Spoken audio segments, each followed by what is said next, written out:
These are the ratio जो exam में शायद पूछ लिए जाए, और इसके ऊपर एक हमारा इलस्ट्रेशन भी दिया हुआ है।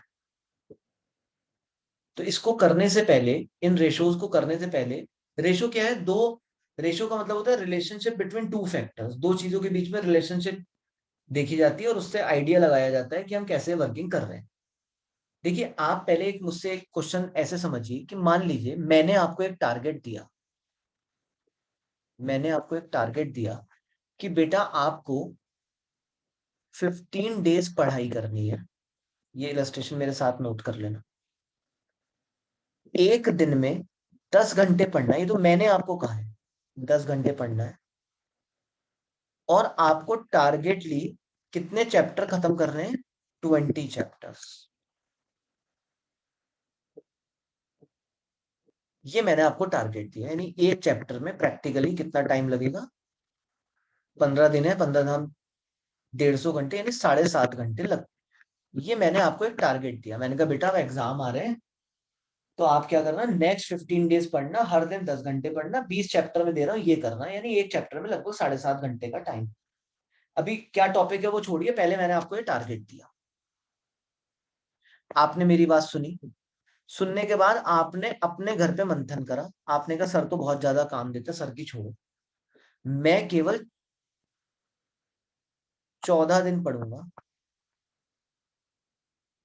या मैं 15 ही दिन पढ़ूंगा, कोई प्रॉब्लम नहीं, लेकिन मैं एक दिन में 8 घंटे पढ़ूंगा। आई टेक 8 आवर्स, मैं केवल 8 घंटे पढ़ूंगा, और मेरा जो टारगेट है, my target is 14 chapter, this is my target.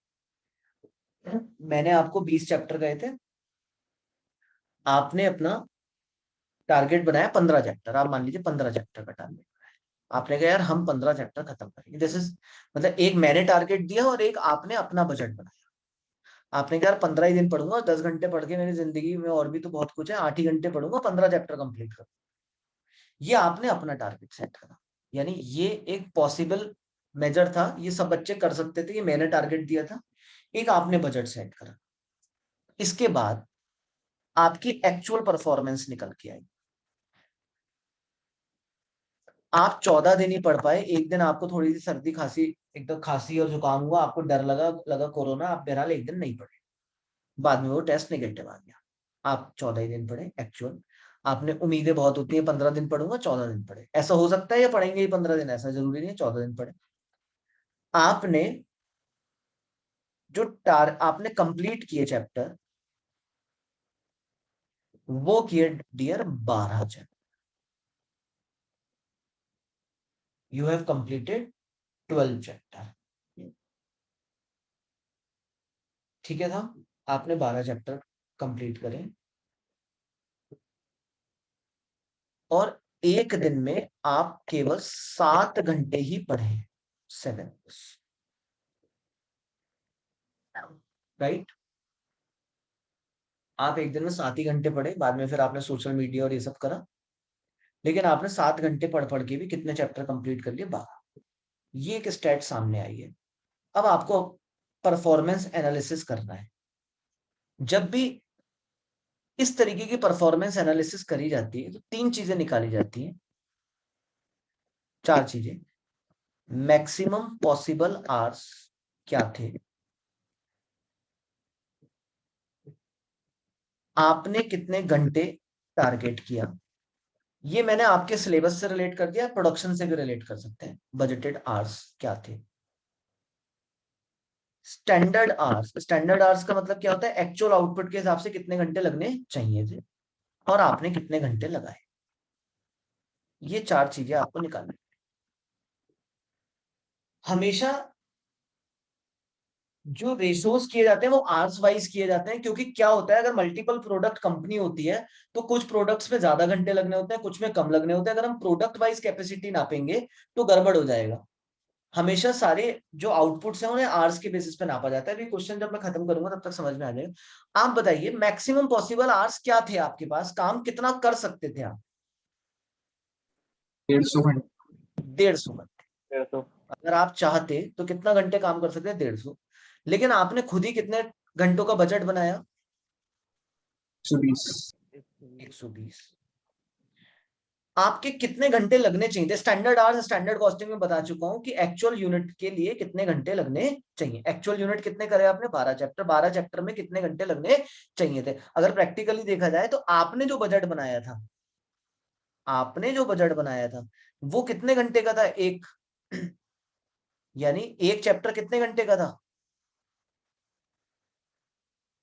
8 hours. ये तो कैपेसिटी हो गई। अब तो आप अपने आप को एनालिसिस करिए।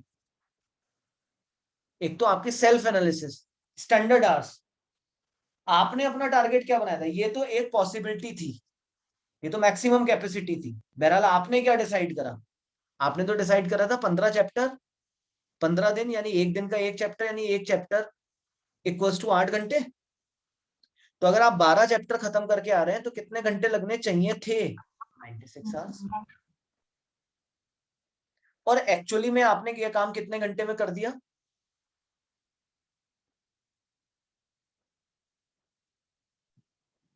98। 98। 12 चैप्टर थे, एक चैप्टर में प्रैक्टिकल दिन कितने लगने चाहिए थे? ये तो मेरा टारगेट है, उसको छोड़ो, ये तो मैक्सिमम कैपेसिटी वाली बात थी। 96 घंटे का काम होना चाहिए था, आपने कितने घंटे में काम करा? 98। ये 4 चीजें हैं। अब अगर मैं आपसे ये पूछूं कि आर यू एफिशिएंट, क्या आप एफिशिएंट हैं? एफिशिएंसी निकालने में हमेशा ये देखा जाता है जो काम किया, जो एफिशिएंसी रेशियो क्या होता है, एफिशिएंसी रेशियो क्या होता है? जो आपने काम किया, क्या वो आप उसको टाइम से कर पाए या नहीं कर पाए? भाई एक तो आपने कुछ, भाई मैं आपकी एफिशिएंसी कैसे नाप सकता हूं? क्या उसके लिए मुझे सिर्फ इतना देखना है, एक सैंपल डाटा उठाना है कि यार जो आपने काम किया, क्या प्रैक्टिकली उस काम को आप इफेक्टिवली कर पाए या नहीं कर पाए? अब आपने कितना काम किया? 12 चैप्टर। 12 चैप्टर आपको कितने घंटे में करने चाहिए थे? 96। और आपने कितने घंटे में काम किया? 98। आर यू एफिशिएंट और इनएफिशिएंट?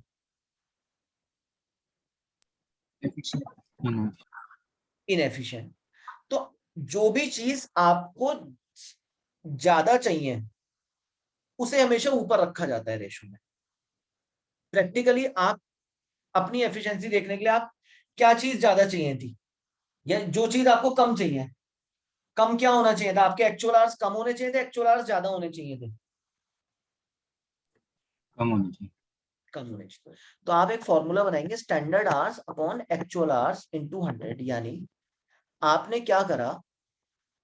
98 घंटे में काम निपटाया 96 घंटे का। डिनोमिनेटर जितना ज्यादा हो जाएगा उतना आप इनएफिशिएंट हो जाएंगे। स्टैंडर्ड आवर्स आपको ज्यादा चाहिए थे, लेकिन स्टैंडर्ड आवर्स आपके कम है,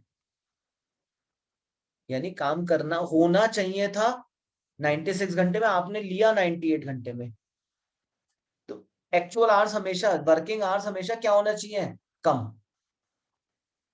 जितना कम घंटे में काम कर पाएंगे उतने आप एफिशिएंट होंगे। तो डिनोमिनेटर यानी नीचे वाली चीज कम होनी चाहिए, होनी चाहिए। अब ज्यादा है तो क्या कर सकते? तो कितना आया आपका एफिशिएंसी? 97.96। 96%। यानी आप समझ गए, आपको चाहिए क्या था? यार एक्चुअल आवर्स मेरा कम से कम हो, तभी तो आपकी एफिशिएंसी ज्यादा आएगी। तो डिनोमिनेटर कम से कम होना चाहिए। अब वो हुआ तो फॉर्मूला तो एस एच अपॉन एज बनना चाहिए, वो फाइनली क्या होगा वो एक अलग बात है। तो फर्स्ट इज एफिशिएंसी रेशो। अभी इन सब की थ्योरी भी लिखाऊंगा। एक्टिविटी रेशो, एक्टिविटी रेशो क्या नापता है? आपका आउटपुट परफॉर्मेंस नापता है, आउटपुट परफॉर्मेंस को मेजर करता है। आउटपुट परफॉर्मेंस का मतलब होता है कि आपने क्या जो सोचा था उतना आप आउटपुट ले पाए। आप एफिशिएंट है इनएफिशिएंट है वो तो छोड़ो, एक्टिविटी, आप कितनी एक्टिविटी कर पाए? जैसे मैंने आपको 10 एक्टिविटी का टारगेट दिया, आप 6 एक्टिविटी कर पाए, तो कम हो जाएगा आपका। तो अब एक्टिविटी रेशो अगर हम देखा जाए तो कितना आउटपुट आपको बनाना चाहिए था और आपने कितना आउटपुट बनाया प्रैक्टिकली, अगर हम देखें कितना आउटपुट आपको बनाना चाहिए था प्रैक्टिकली, आपको कितने आउटपुट कंप्लीट करने चाहिए थे? कितने चैप्टर कंप्लीट करने चाहिए थे? 15 चैप्टर 15। आप अपना टारगेट जो कर रहे हैं 15 चैप्टर आपको कंप्लीट करने चाहिए थे और आपने कितने चैप्टर कंप्लीट किए? 12 चैप्टर।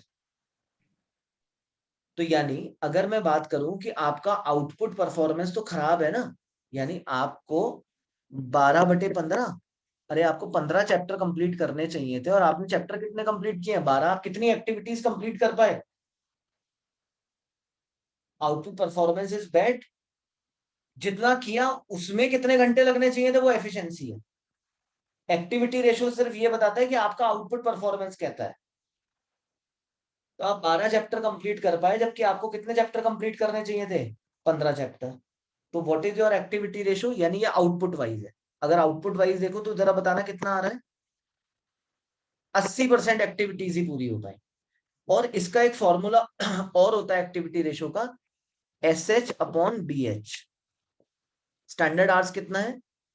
96 और बजटेड आवर्स कितना है? 120 × 100, दैट इज 80%। यानी 12 चैप्टर आप पूरे कर पाए, यानी कितने घंटे का काम आप पूरा कर पाए? 96 घंटे का। और कितने घंटे का काम हमने आपको दिया था? 120 घंटे आपने सोचा था, दैट इज 80%। तो प्रैक्टिकली आप खुद देखो, ये आउटपुट वाइज एक्टिविटी रेशियो का मतलब होता है मेरी आउटपुट परफॉर्मेंस क्या रही, जितना सोचा मैं उसमें से कितना आउटपुट अचीव कर पाया, और जो आउटपुट अचीव करा उसमें भी मैं एफिशिएंट रहा या इनएफिशिएंट रहा, वो ये है। तो पहले इन दो रेशियोज पे आप बात करें। पहले एक बार दोबारा मेरा क्वेश्चन समझिए, फिर स्टडी का क्वेश्चन समझेंगे। मैंने आपको क्या टारगेट दिया वो छोड़ो, आप अपनी नजरों में कितना उठे या गिरे उसकी बात करो। आपने एक टाइम टेबल बनाया जो हर बच्चा बनाता है, आपने बनाया मैं 15 दिन पढ़ूंगा, एक दिन में 8 घंटे पढ़ूंगा, 15 चैप्टर कंप्लीट करूंगा, मैंने हर चैप्टर को 8 घंटे पढ़ूंगा। आप एक्चुअली में 14 दिन पढ़े, एक दिन पता नहीं क्यों नहीं पढ़े, आप केवल 12 चैप्टर कंप्लीट कर पाए, केवल 7 घंटे पढ़े। ठीक है, 12 चैप्टर अगर आपने कंप्लीट कर लिए तो पहले तो हम ये देखते हैं, चलो आप कम पढ़े या ज्यादा पढ़े, लेकिन आप एफिशिएंट बंदे हो या नहीं हो। तो 12 चैप्टर कंप्लीट करने में आपको कितना समय लगना चाहिए था? 96 आवर्स, बोलिए। और आप 14 दिन में 12 चैप्टर कंप्लीट कर पाए, रोज 7-7 घंटे पढ़ के, यानी आपने कितने घंटे में काम कंप्लीट करा? 98 आवर्स में। तो यू आर इनएफिशिएंट। नाउ दूसरी बात, यार तुम 12, अब अपनी एक्टिविटी देखो कितनी कंप्लीट कर पाए, केवल 12 चैप्टर, जबकि करने कितने थे? 15 चैप्टर। तो 12/15 ये नाप सकते हो, या आवर्स में देखना है तो 12 चैप्टर करने में कितना समय लगना चाहिए था? 96 आवर्स। और आपने जो सोचा था वो कितने घंटे का काम सोचा था? 120 घंटे का काम सोचा था। आउट ऑफ दैट केवल कितने घंटे का, क्योंकि स्टैंडर्ड्स तो किससे रिलेटेड होता है? आउटपुट। यानी आपने 120 घंटे के आउटपुट को सोचा था और आप कितने घंटे के आउटपुट का काम कर पाए? केवल 96। अरे स्टैंडर्ड आवर्स तो जो एक्चुअल आउटपुट है उसके घंटे ही तो है, उसमें कितने घंटे लगने चाहिए थे? तो 120 घंटे के आउटपुट को आपने सोचा था और 96 घंटे का आउटपुट ही अचीव कर पाए। This is activity ratio. Now capacity ratio, आप अपनी कैपेसिटी का कितने घंटे को यूटिलाइज कर पाए हैं? Actual capacity ratio. पहले बताइए what is your capacity? What is your capacity in this question? What is the capacity? कितने घंटे हम पढ़ सकते थे? 150। 150। यानी कैपेसिटी तो 150 थी, मैक्सिमम आवर्स। एक्चुअल कितनी कैपेसिटी यूटिलाइज कर पाए, कोई बच्चा बताएगा? कितनी कैपेसिटी यूटिलाइज कर पाए? 98। 90।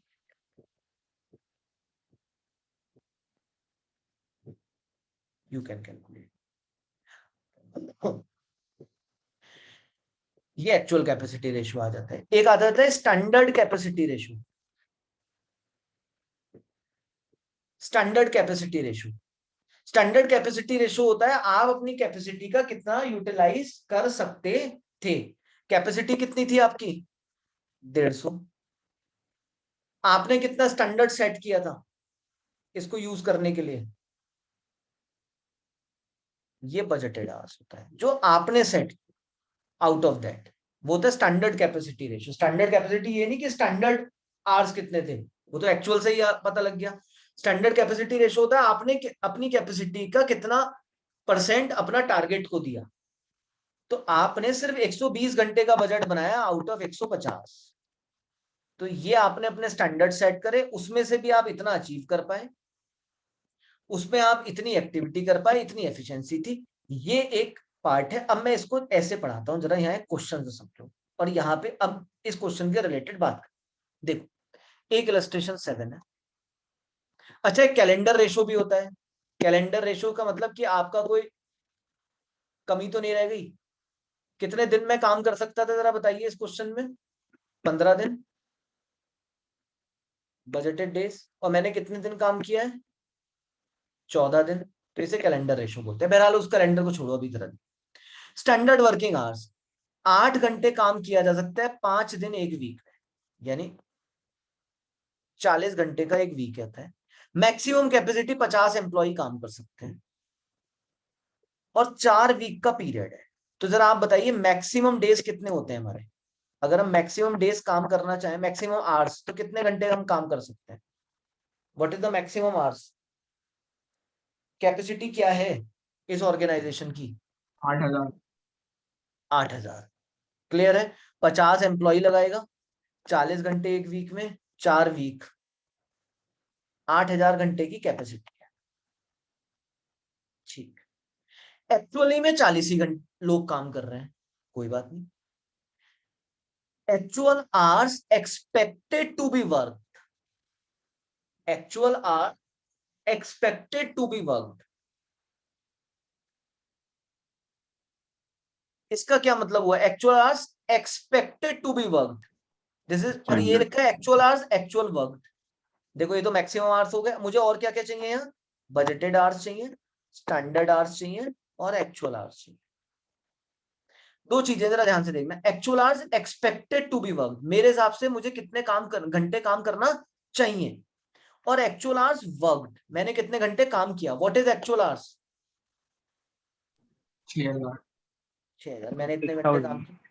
अच्छा, मैंने कितने घंटे काम सोचा था, उसे क्या बोलते हैं। मेरे वाले क्वेश्चन में जो मैंने सोचा था उसे क्या बोलते हैं, स्टैंडर्ड।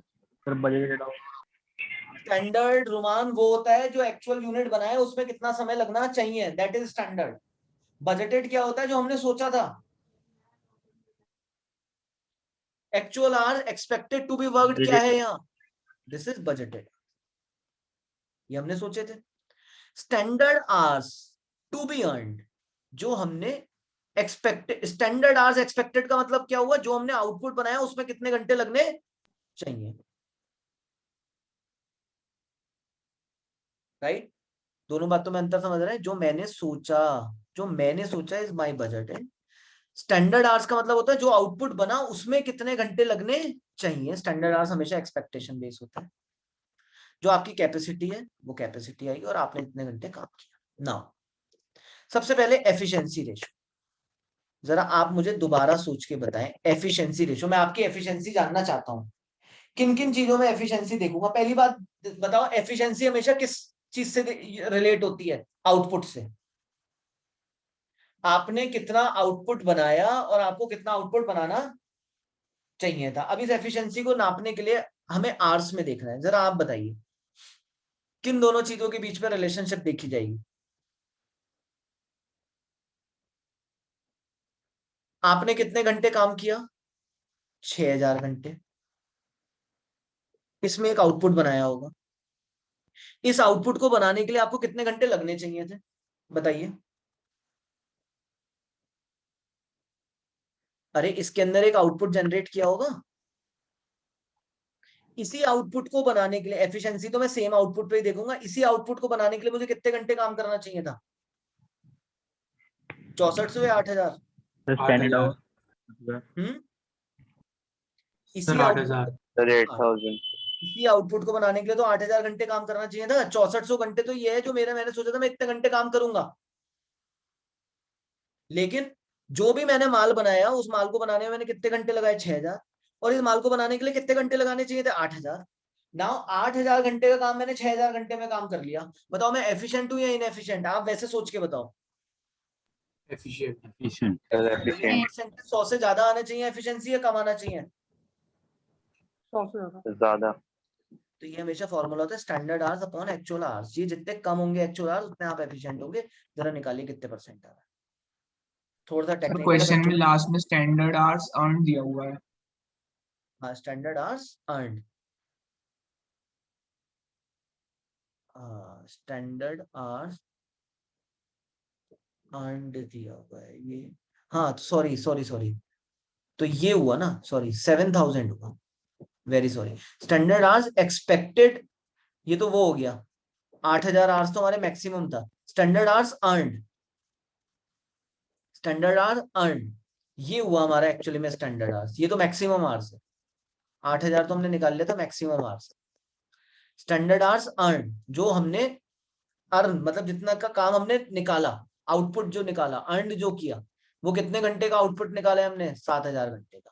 तो ये 7,000 upon 6,000, sorry 7,000 upon 6,000। Are you getting my point? कितने घंटे काम करना चाहिए था? 8,000 घंटे। अर्नड, कितने घंटे का आउटपुट अर्न कर लिया आपने? 7,000। तो यानी एक्चुअल आउटपुट पर कितने यूनिट, कितने घंटे का काम निकाल लिया? 8,000 घंटे तो आपको काम करना चाहिए था। आपने सोचा था मैं 6400 घंटे काम करूंगा, कितने घंटे का आउटपुट आपने अर्न कर लिया? तो यानी एक्चुअल आउटपुट से रिलेटेड हुआ 7,000। 7,000 अपॉन 6,000, ये बताइए कितना आएगा? 7,000 अपॉन 6,000 कितना आया? 116.67%. 116.67%। तो आप एफिशिएंट ज्यादा है। नाउ एक्टिविटी रेशो, अभी मैं इसे दोबारा भी एक्सप्लेन करूंगा। एक्टिविटी रेशो, एक्टिविटी रेशो किस चीज के बारे में बात कर रहा है? कि आपका output, your output is good और नॉट, मतलब आप कितना आउटपुट अचीव कर पाए, आप कितना आउटपुट अचीव कर पाए, आप कितने घंटे का आउटपुट अचीव कर पाए हैं, कितने घंटे का आउटपुट अचीव कर पाए हैं? 7,000। 7,000 का। और आपने कितने घंटे का आउटपुट सोचा था? आपने कितने घंटे का आउटपुट सोचा था? 6,000। 6400। अरे आपने तो 6400 घंटे का ये आउटपुट सोचा था, लेकिन आप अचीव, स्टैंडर्ड आवर्स का मतलब होता है एक्चुअल यूनिट पर कितने घंटे लगने चाहिए थे। यानी मैंने 7,000 घंटे लगने चाहिए वाले काम को अचीव कर लिया है, जबकि मैंने केवल 6400 घंटे ही सोचा था। This is my activity ratio. कितने परसेंट है? देखो मैं फॉर्मूले भी याद करा सकता हूँ, लेकिन एक 109.37%. कितना 113 पॉइंट, 100. चलो जो भी आ रहा है उसे देख लीजिएगा। 109 आ रहा है इनका तो यार एक्टिविटी। Yes sir, 109. हाँ ठीक है, ये आ गया। Now capacity ratio, actual capacity, आप कितनी कैपेसिटी यूटिलाइजेशन की सोच रहे थे? What is your capacity? 8,000। इसमें से आपने कितना एक्टिविटी यूटिलाइज करने का करी है, कितने घंटे का काम किया है आउट ऑफ 6,000। 8,000? 6। बताओ कितना हुआ? 75%। और आपने सोची कितनी कैपेसिटी थी? 8,000 में से कितनी कैपेसिटी का आपने सोचा था कि मैं यूज कर लूंगा? 6400। 6,000. 80%। कोई कैलेंडर का वेरिएंस आया है क्या? कितने दिन का काम सोचा गया था? 5 दिन थे हर वीक में, 4 वीक में 20 दिन का काम सोचा गया था। एक स्पेशल हॉलीडे हो गया, तो यानी कितने दिन काम हुआ? केवल 19। तो दिस इज द थिंग। अब मैं इसकी थ्योरी आपको एक लिखा देता हूं, जरा आप लिखिए। अब लिखना शुरू करिए। सबसे पहले लिखिए आप efficiency ratio.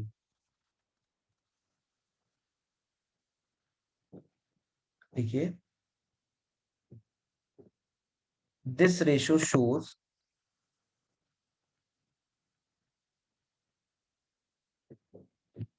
the efficiency of worker oblique organization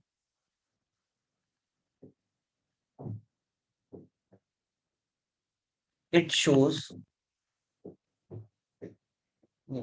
if worker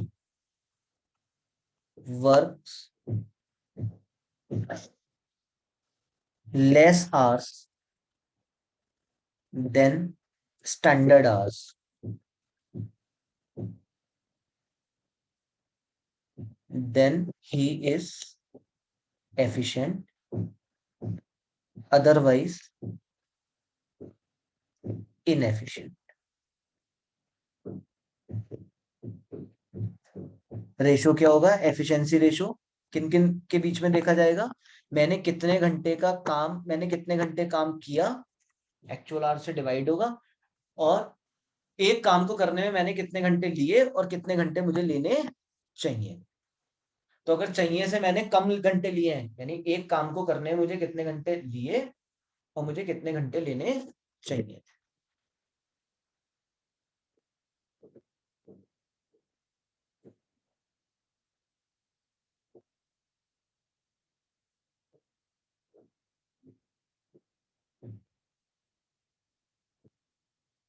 कितने घंटे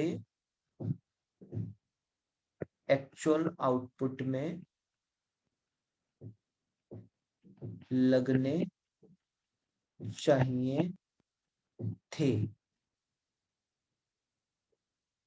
और कितने घंटे लगे, यानी ऐसे लिख लीजिए, कितने घंटे एक्चुअल आउटपुट में लगे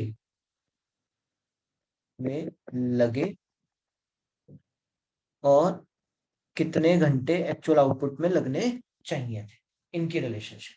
बोलो इतनी बात समझ में आ रही है? हिंदी में लिख लेना, कोई दिक्कत नहीं है। एक्चुअल आउटपुट को बनाने में कितने घंटे लगने चाहिए थे और कितने घंटे एक्चुअल आउटपुट में लगे, इससे मेरी एफिशिएंसी पता लग जाएगी। बोलिए, क्लियर है? कॉपी हो गया? Now activity ratio.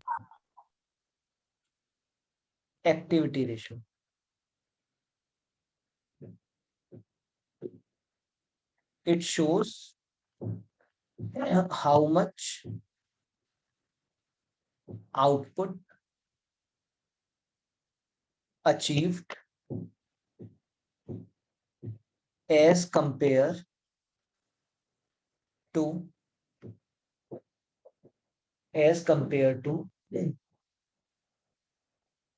expected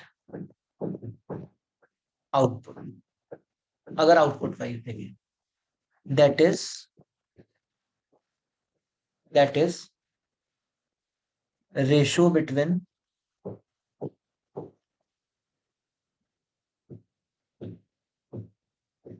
standard hours। Standard hours किसको शो करता है? hours expected for actual output, है ना, and budgeted hours expected for expected output। अरे यार समझो ना, मुझे अपनी एक्टिविटी देखनी है कि मैंने कितना आउटपुट अचीव करा और कितना मुझे आउटपुट अचीव करना था, लेकिन आवर्स वाइज बात करूं तो आउटपुट जो मैंने अचीव करा उसमें कितने घंटे लगने चाहिए, उसे क्या बोलते हैं? Standard hours. और एक्सपेक्टेड आउटपुट के लिए कितने घंटे सोचे थे? Budgeted hours. तो रेशो क्या बन जाएगा? एक्टिविटी रेशो का SH upon BH into 100। SH जितना ज्यादा होगा उतना आउटपुट मैंने ज्यादा अचीव करा, क्योंकि SH always shows related to actual output, कि एक्चुअल आउटपुट में कितने घंटे लगने चाहिए थे। मैंने अगर 1000 घंटे के आउटपुट का काम सोचा है और मैं 800 घंटे स्टैंडर्ड बोल रहा हूं, तो यानी 800 एक्चुअल आउटपुट जिसमें 800 घंटे लगने चाहिए थे, उतना आउटपुट मैंने बना लिया। तो 200 घंटे का आउटपुट मैं नहीं बना पाया। 1000 घंटे का आउटपुट अगर मैंने सोचा था, 1000 घंटे में सपोज मैंने सोचे थे 500 यूनिट, यानी एक यूनिट पे 2, और मैंने 400 यूनिट बनाए, तो 400 यूनिट बनाने में कितने घंटे लगने चाहिए थे? 800। तो इसका मतलब 1000 घंटे के बराबर का काम ही नहीं किया। 1000 घंटे के लिए तो कितने यूनिट बनने चाहिए थे? 500। आप बना के आ रहे हैं 400 यूनिट, तो इसका मतलब आप केवल 800 घंटे का काम ही यूज करके आ रहे हैं। तो 80% इज योर एक्टिविटी। चाहे 400 अपॉन 500 कर लो, चाहे ऐसे कर लो। बात आ रही है समझ में? तो अगर मैं कह रहा हूं 1000 घंटे का काम तुम्हें करना है और तुम एक्चुअली में 800 घंटे का काम करके आए हो, इससे मैं आउटपुट नहीं अचीव कर सकता है। एक्चुअल 800 घंटे करके आए हो उससे मतलब नहीं, जो काम करके आए हो वो कितने घंटे के लायक था। सर मैं 400 यूनिट बना के लाया हूँ, इसका मतलब 800 घंटे के लायक वाला काम करके लाए हो, जबकि मैंने 1000 यूनिट के लायक वाला काम तुम्हें दिया था। तो इसका मतलब अभी हमारी एक्टिविटी केवल 80% ही अचीव हुई है। तुमने कितने घंटे में काम करा वो तो एफिशिएंसी है। देन एक्चुअल कैपेसिटी रेशियो, इनके लिए मुझे लिखाने की जरूरत नहीं है, तो फॉर्मूला सिंपल है। क्या होगा? मैक्सिमम आवर्स अपॉन वो actual hours upon maximum hours into 100। और एक क्या था? Standard capacity ratio. ये क्या फॉर्मूला बनेगा? Budgeted hours upon maximum hours into 100। और कैलेंडर रेशियो क्या है? Actual days upon budgeted days into 100। अब बताइए क्या डाउट आ रहा है आपको?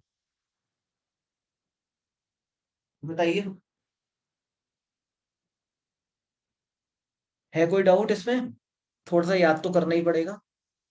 ये मैं रिकॉर्डिंग शेयर कर दूंगा ये वाले इसकी, क्योंकि जब भी आपको रिवाइज करना तो इस रिकॉर्डिंग को सुन सकते हैं। एक ही क्वेश्चन दिया था। ठीक है जी। देन फिर एक है ये बेटा, master budget. Page number, this is, यहाँ देखो master budget. This is page number 15.50। 15.50 master budget. Master budget कुछ नहीं होता, जब आप सारे बजट्स निकाल लेते हो ना, production budget, sale budget, wage budget सब निकाल लेते हो, देन आप ओवरऑल प्रॉफिट एंड लॉस बनाते हो कि अब मेरा फाइनल प्रॉफिट क्या बैठे और बैलेंस शीट क्या बैठेगी। That is known as master budget. यानी मास्टर बजट कब बनाया जाता है? When all the budgets have been finalised. उसके बाद आप निकालते हो कि भाई मेरा ओवरऑल प्रॉफिट एंड लॉस क्या बैठेगा। तो when all the necessary functional budget has been prepared, the budget officer will prepare the master budget, which may consist of budgeted profit and loss and budgeted balance sheet. Budgeted profit and loss क्या निकालेंगे? Cell लेंगे, less COGS, selling expense, administrative expense, ये सब आ जाएगा।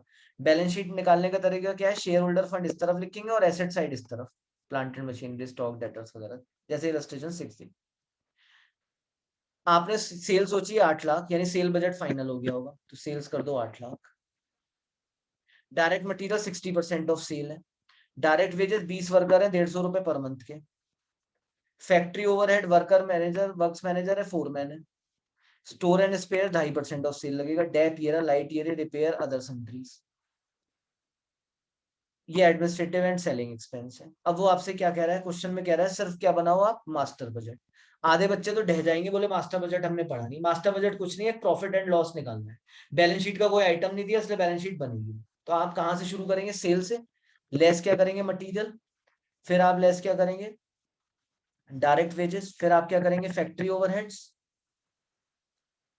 Sales 8 lakh, direct material 60% दिया है, ये 150 के 20 वर्कर 12 महीने के हिसाब से ये गया। फैक्ट्री ओवरहेड घटा दिए सारे,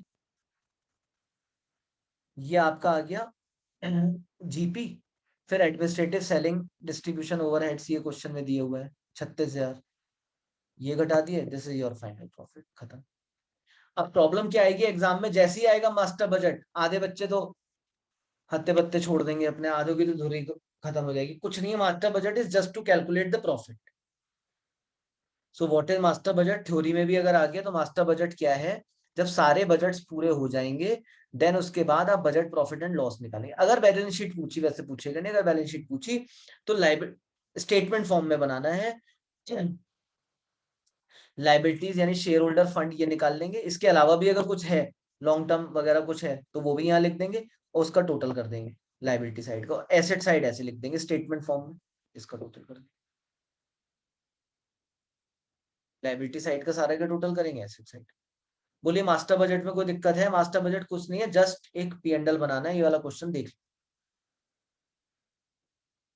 तो 2 टॉपिक थे जो करने जरूरी थे, एक्टिविटी रेशोज। ये रेशो शायद आ जाए, शायद इनफैक्ट ऑब्जेक्टिव क्वेश्चन में आ जाए कि किस किस का कौन सा फाइनल एक्टिविटी रेशो का, ऐसे आ सकता है एक्टिविटी रेशो में स्टैंडर्ड आवर्स का किससे रिलेशन रखना है, या एफिशिएंसी रेशो में स्टैंडर्ड आवर्स का किससे रिलेशन रखना है, तो आप चेक कर सकते हैं इस तरीके से।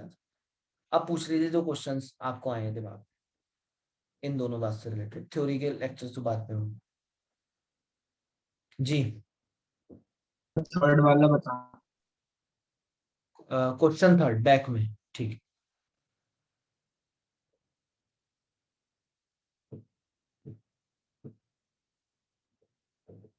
Question third, x limited, 2 minute का ही टाइम रह गया तो एक काम करते हैं रीलॉग, चलो इसे करते हैं। X limited produces and markets a very popular product that is called X.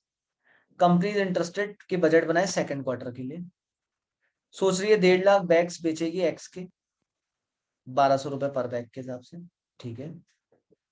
Each bag of X requires 2.5 metric of raw material और वाई,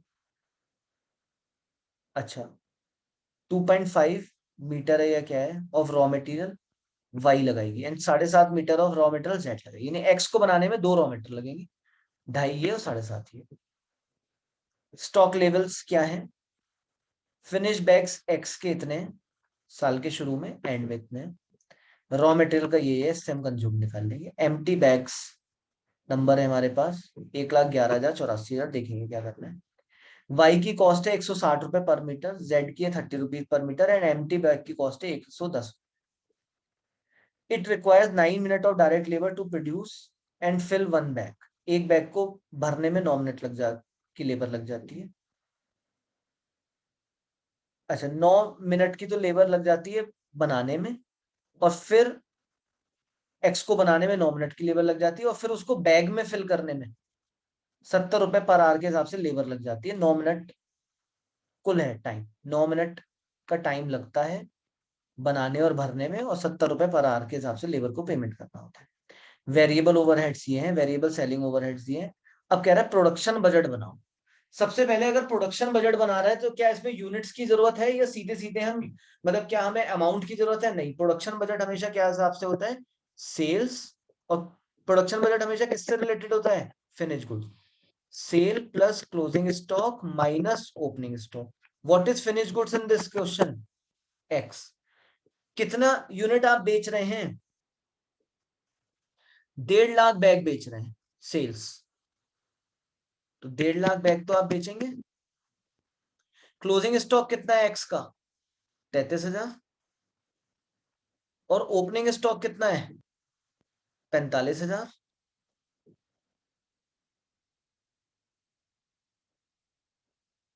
यही तो है, क्वार्टर का बिगनिंग एंड सब दिया हुआ है। 1.5 लाख बैग ऑफ एक्स बनाएंगे आप, जरा बताइए कितना आंसर आ रहा है? 1,38,000। मैंने आपको प्रोडक्शन बजट बताया होगा कि सब कुछ भूल जाइए, बस sale plus closing minus opening करिए। जरा देखिए क्वेश्चन 3 के आंसर में क्या आ रहा है।